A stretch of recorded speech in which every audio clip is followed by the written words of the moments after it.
Breaking news in the last few minutes. President Donald Trump announced the US struck a deal with Iran to end the war. On Truth Social, the president, quote, posted, "The deal with the Islamic Republic of Iran is now complete. Congratulations to all. I hereby fully authorise the toll-free opening of the Strait of Hormuz and simultaneously herewith authorise the immediate removal of the United States naval blockade. Ships of the world, start your engines, let the oil flow." Well, it comes moments after Pakistan's Prime Minister Shehbaz Sharif also announced a deal had been made. Pakistan emerged as a key mediator between the two countries, passing messages between Tehran and Washington and hosting regional powers. In his tweet, the Prime Minister said, "Following intensive talks, we are pleased to announce that the peace deal between the United States of America and Iran has been reached. Both sides have declared the immediate and permanent termination of military operations on all fronts, including in Lebanon." He added that the official signing ceremony will be on Friday, June 19th in Switzerland. Mr. Sharif went on to say, "We would like to thank the United States of America and the Islamic Republic of Iran for their commitment to finding a diplomatic solution to the conflict." Mr. Sharif also paid tribute to other Muslim-majority nations that had played a role in the US-Iran talks, writing, "We would also like to extend our sincere appreciation to our brothers in this mediation, the great leadership of the state of Qatar for their support in reaching this agreement. I would also especially thank the visionary leadership of the Kingdom of Saudi Arabia and the Republic of Turkey for their immense contributions in this regard." The Prime Minister concluded on a logistical note, writing, "With the agreement now in place, mediators will facilitate a series of meetings this week. These pre-implementation discussions will lay the foundation for the technical talks and the official signing ceremony." Well, we have team coverage on this breaking story in the Middle East and here in Washington from our North America correspondent and our BBC Persian correspondent. First of all, let's speak to our North America correspondent, Thomas Morgan, to get the view from Washington. So you're down there, Thomas, at the UFC event, a big event for Donald Trump on his 80th birthday. What are we likely to hear beyond what he has already said on social media, do you think? Well, I think no doubt when he comes out, he will be lapping up the crowd here. And what a present, really, for the president on his birthday. He's been saying all week that the deal was almost there. He's been saying for weeks, actually, the deal was almost there. I think the questions at the start of the week and throughout the last week was, actually, is it going to get signed? And I think the noises we were hearing from every side, really, was that it was closer than ever. We had top US White House officials saying the deal was 85% there on Thursday and Friday. We had the Pakistanis saying it was almost there, and the Qataris, the two key mediators in this discussion. And we also had Tehran at the end of the week also saying that the majority of the deal they were happy with. They were just frustrated with certain elements by the US that, in their words, were changing at the last minute.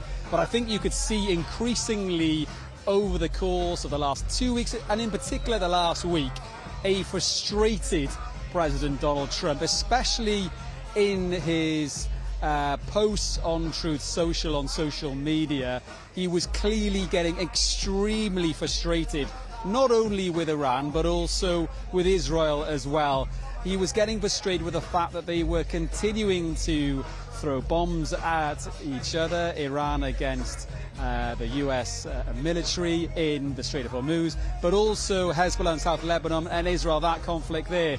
He was getting frustrated that those two things were possibly going to derail the signing of this peace deal and this conflict coming to an end. And even today, actually, a really quite a lambasting phone call with Prime Minister Benjamin Netanyahu, where he was really angry with him for firing back at Hezbollah and Iran for strikes that had happened overnight and over the last 24 hours down there. But as you mentioned there, really, what this will mean is, one, what he said in his Truth Social post is that the Strait of Hormuz will reopen almost immediately. The US naval blockade on Iranian ships there will come to an end. And that will mean that the key conduit for 20% of global oil and liquefied gas will reopen, and over the next few weeks and months we may see prices finally coming down, and I'm sure the markets will be reacting positively tomorrow. The other things that will be coming out from this deal is that the economic sanctions on Iran will be lifted as long as they adhere to the deal, and as well the nuclear question. That one is still going to be discussed. As much as Donald Trump says that this means that there will be no nuclear weapon being able to be built in Iran, those discussions are continuing, and they will do for the next 60 days. And Tomas, you are at a big public event which is part of the 250th anniversary celebrations. The public gathering in Washington, D.C., the public generally have very much not been behind this war because we know rising gas prices, fertilizer prices, meaning the cost of food, remaining high. How much of a pressure has that been for Donald Trump? He hasn't actually talked about it much, but we know that he does care what people think.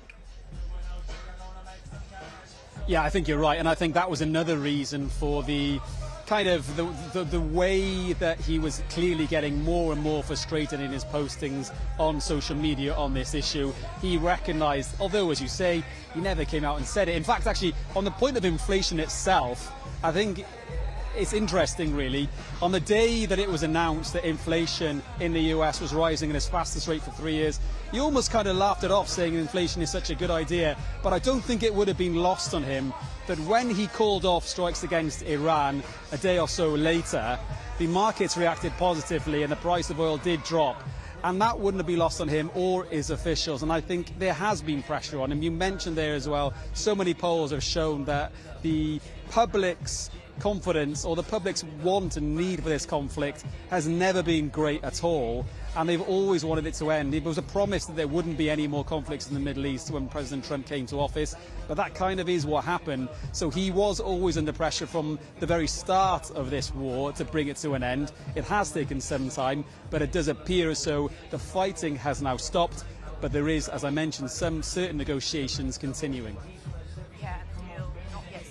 Signing on Friday. Thomas Morgan, thank you very much. We're now getting some reaction from Iran. The Deputy Foreign Minister Kazem Gharibabadi confirmed the text of a memorandum of understanding has been finalised, and the official signing of the Islamabad Memorandum of Understanding will happen in Switzerland on Friday.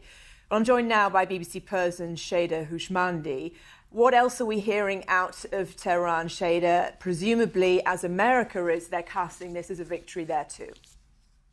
Yes, as we were expecting, they have now officially confirmed the deal has gone through. The immediate reaction from people, from many Iranians, appears to be one of relief after months of conflict. Now, when the fight stops, and even if it's temporarily for 60 days, it's being welcomed by many people that are sort of exhausted by the war. But that relief also is mixed with anxiety, because there are growing concerns that among especially amongst activists, journalists, and families of those who were detained during the recent uprising and unrest, that a ceasefire could actually be followed by a tougher crackdown domestically, as we've seen before. So thousands of people, as you may recall, were arrested during the uprising, and many fear that now the security measures and political restrictions could intensify rather than ease. But it's also important to consider that the tensions between Iran and Israel have not disappeared. And as we are speaking, even though there is a deal between Tehran and Washington, there are reports that Tehran was actually seriously considering a military response to Israel's strikes, even though Donald Trump made the remarks, spoke with media, and also made the announcement on the Truth Social that this shouldn't happen. And we've seen that 3 Iranian officials have told New York Times that they were going to do the retaliatory attacks. but they somehow stopped it. And this tension is always going to be there, especially because in the eyes of Israel as well, and no deal with Iran is a good deal. So it will be interesting to see in the coming weeks that how different players in this tension position themselves, and really if the rhetoric from the Iranian hardliners is going to change towards Israel and the issue between Israel and Hezbollah. Okay, Shada, thank you for now. Well, Israeli strikes on Lebanon's capital on Sunday almost derailed diplomatic efforts. Israel's military confirmed at least 3 people were killed in the strikes targeting a Hezbollah command center in Beirut. President Trump condemned the Israeli attack and called on both sides to stop firing. Now we're hearing the deal does include Lebanon, a long-standing demand from Tehran. Well, joining me live is our global affairs correspondent, Sebastian Usher, in Jerusalem. So, Sebastian, we know that President Trump was very frustrated with Netanyahu, and now we know that this agreement is one of the few details we have at this stage, includes Lebanon. What's Israel likely to make of that? I mean, that is very interesting that the Pakistani Prime Minister said that, but it's all conflicts and essentially a cessation of the war in Lebanon. I mean, Israel isn't a part of this deal. We've just seen in the Israeli media reporting that President Trump did inform the Israeli Prime Minister Benjamin Netanyahu that the deal was about to go through. We also know that earlier in the day, as you were saying there, he had a very shall we say, robust conversation again with Mr. Netanyahu after Israel carried out strikes again on the southern suburbs of Beirut, which raised the prospect of Iran firing missiles again towards Israel, exactly as happened a week ago. There were signals from Iranian officials that that might be coming. So the first reaction here, I think, would be relief of those who are still awake that this isn't likely, it seems now, to be a night where people will be hearing an alarm and they'll be needing to rush to their shelters.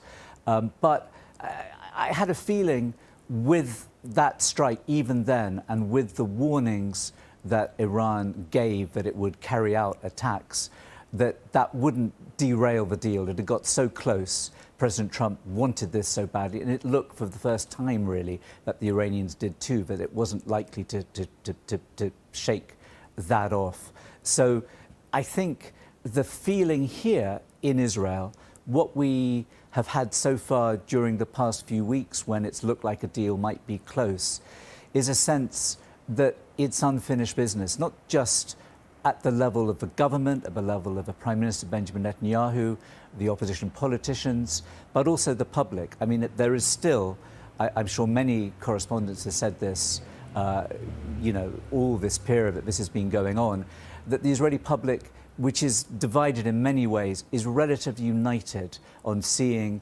Iran as an existential threat and Hezbollah as a lesser existential threat, and that what Mr. Netanyahu's got wrong is in not, again, being able to live up to his promise that he made this time, that there would be elimination of both those threats.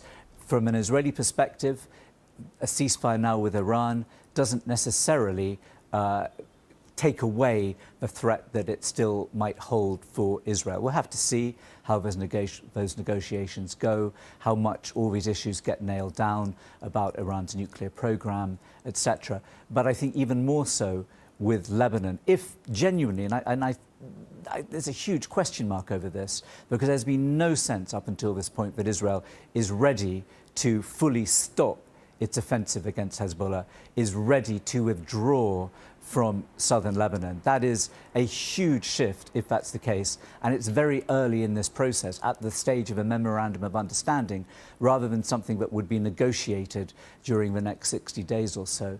If that is what is being presented, if that is what President Trump and has essentially signed up to with Iran, that poses a very big problem for the Israeli Prime Minister Benjamin Netanyahu.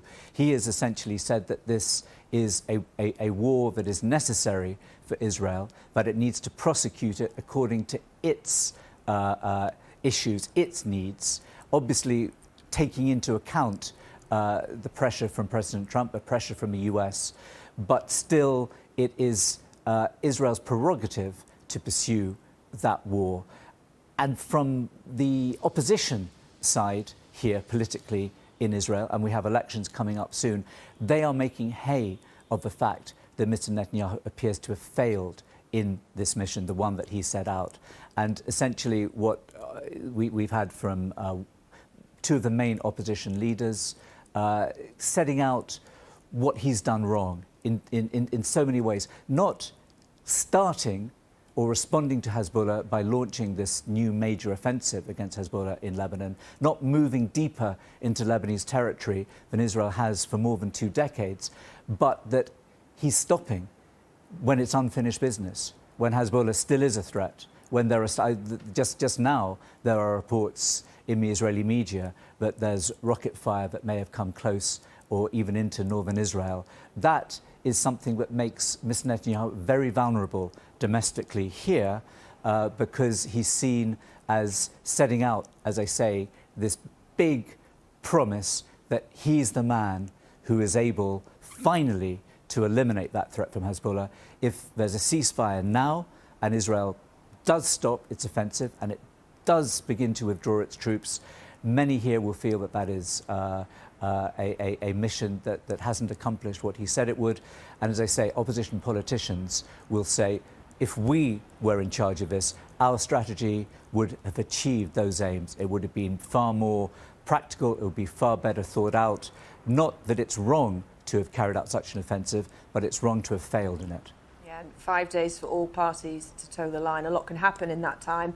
Sebastian Usher, thank you for joining us from Jerusalem. Well, let's speak now to Aaron David Miller. He's an American Middle East analyst, author and negotiator, and a senior fellow for the Carnegie Endowment for International Peace, focusing on US foreign policy. Thanks for being with us.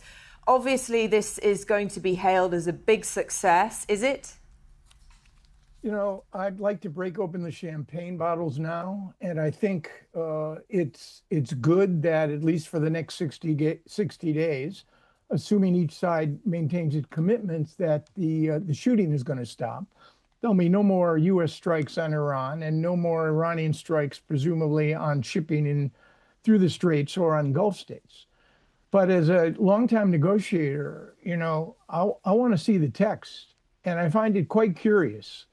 This is a very interesting and intriguing process by which this has been announced. I mean, first you had the Pakistani mediator, the Qataris chimed in, and the president went on social media. Then the deputy foreign minister, apparently, haven't heard any additional authoritative confirmation from the Iranians. The question is the text, because every issue in the text, including the confidence builders, that is to say, under what circumstances will the Straits be open, and under what circumstances would the American naval blockade be eased? That's going to prove to be a headache, not just because you've got 1,000 ships stacked up, and shipping companies know how to do this. You can get 100 plus through each day. This is going to be a long-term process. And if it's performative based, that is to say, if the Iranians only get what they get, if they do what they say they're supposed to do, it's critically important, I think, to see the actual document.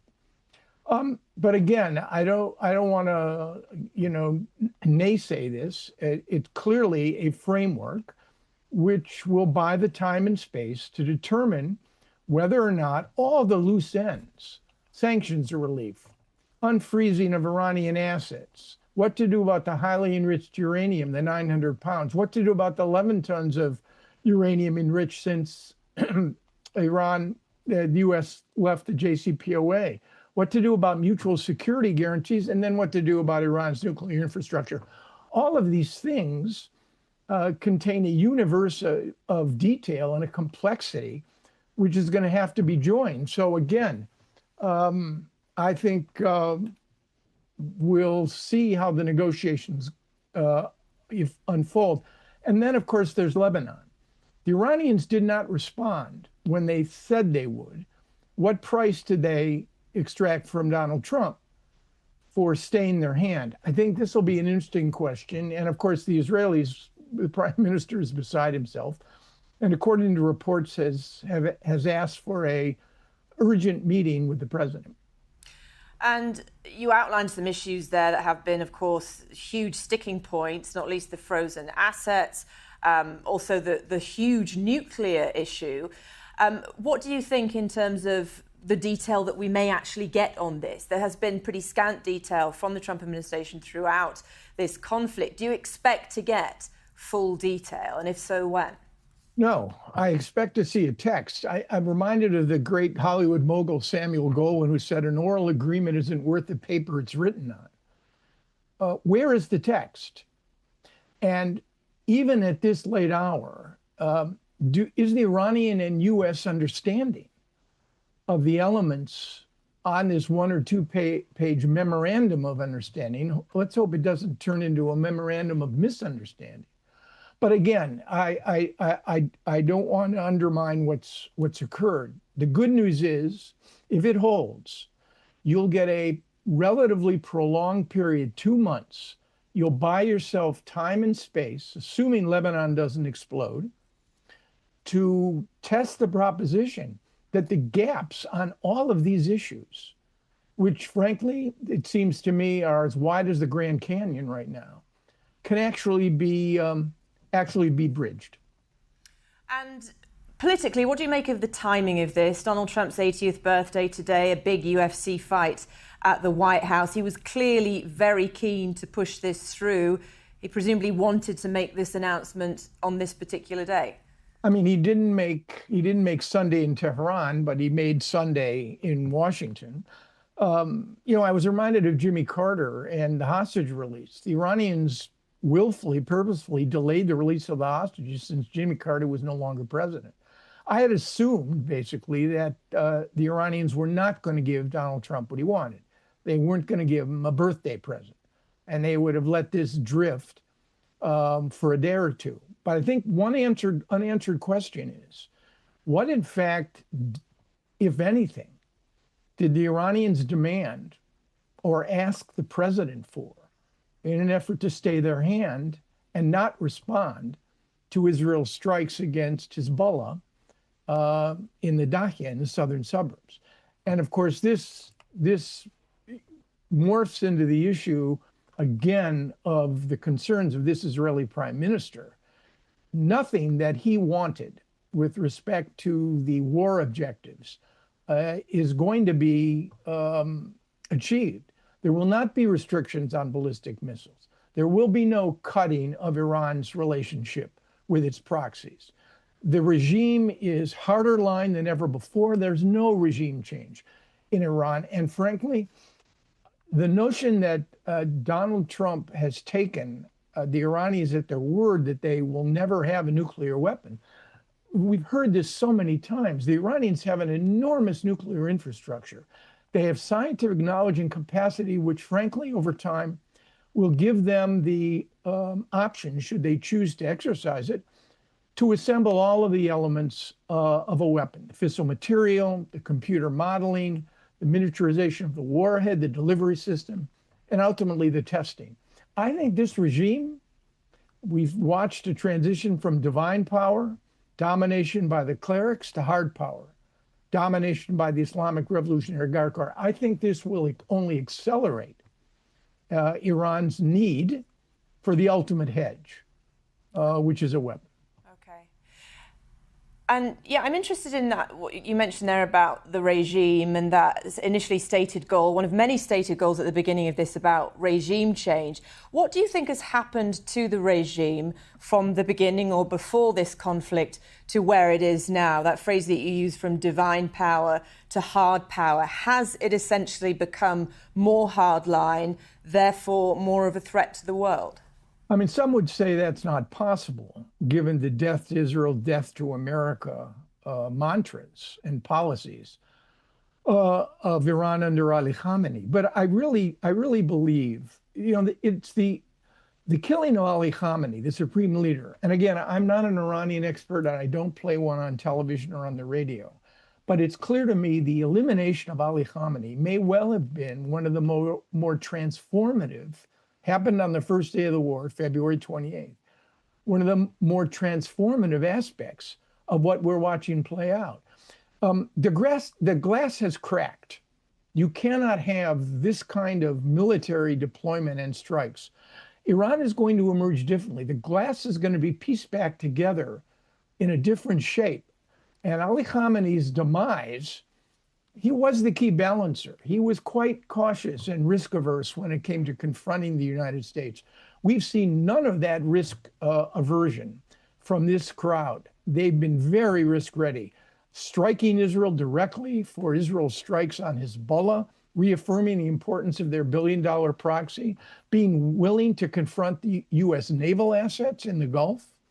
So it's hard to say how this is all going to play out, but I don't think Iran will emerge in the shape that it has been governed since 1989 by Ali Khamenei. We'll see how it all goes. I don't think we should expect anything like a transformation, but I suspect over time things may change. Whether they change in a harder line direction or one that would somehow give voice to Iran's people's popular aspirations, I doubt. But it's something that we need to watch, I think, very carefully. Okay, Aaron David Miller, we appreciate your time. Thank you for joining us. Thanks so much for having me. Well, we can go now to former NATO Ambassador Kay Bailey Hutchison, who we can talk a bit more about the diplomacy surrounding all of this. Thank you for being with us, Ambassador. First, let me get your initial thoughts. We heard from Aaron David Miller there, being a bit sceptical about the real value of this deal. What is your take on it from the minimal detail that we have so far?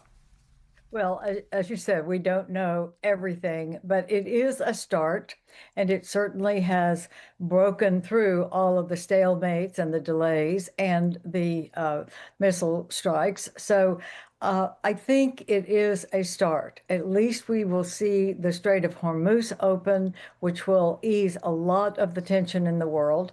But I think he was correct, and we all are, in the devil in the details, and looking at what happens now, and then what was in the language, or what is in the language, regarding the key points that have been agreed for the discussion. And the discussion of the nuclear capability is key, and everyone that is in this is going to be looking at the verification part of the nuclear agreement when it is set. Okay, Ambassador, this news comes amid an upcoming G7 summit, of course, in Geneva. French President Emmanuel Macron says the summit will discuss the long-term reopening of the Hormuz Strait. How do you think this is likely to go down over there? Because European leaders in particular have been fairly critical, openly critical, about this war in Iran, and perhaps the days of playing nice with Trump, maybe not over, but certainly not what they used to be. Is this deal likely to decrease tensions in that summit, do you think? Well, I think the president will set the tone, and so will the European heads of state that will be there at the G7. And then remember, the next week will be the summit with all the heads of state at NATO.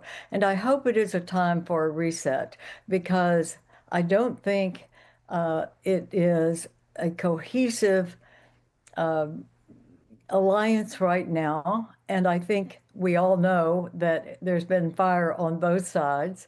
But the Europeans talk publicly about Iran in a different way from what they say one-on-one. Everyone knows that we needed to stop the capability of Iran to have a nuclear weapon, especially after we saw that Iran has the ballistic missile capability that was more than any of us had known before. So I think the G7 and the NATO summit this month will really go a long way toward putting us back together, I hope, into what everyone will do what they think, and then will everyone be working together to assure that Iran does not get a nuclear weapon, and that we have verification that we can agree is going to make sure that that is adhered to, as the JCPOA did not.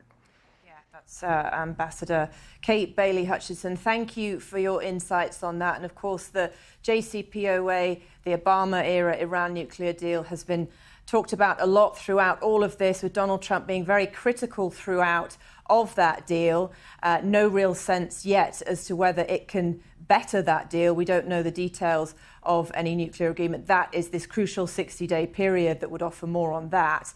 Let's talk more about the Iranian perspective. Joining me live now is Imran Bayoumi. He's Associate Director with the Geostrategy Initiative at the Atlantic Council. Thanks for being with us, Imran. So how much substance and value do you think this agreement has from what we know at the moment?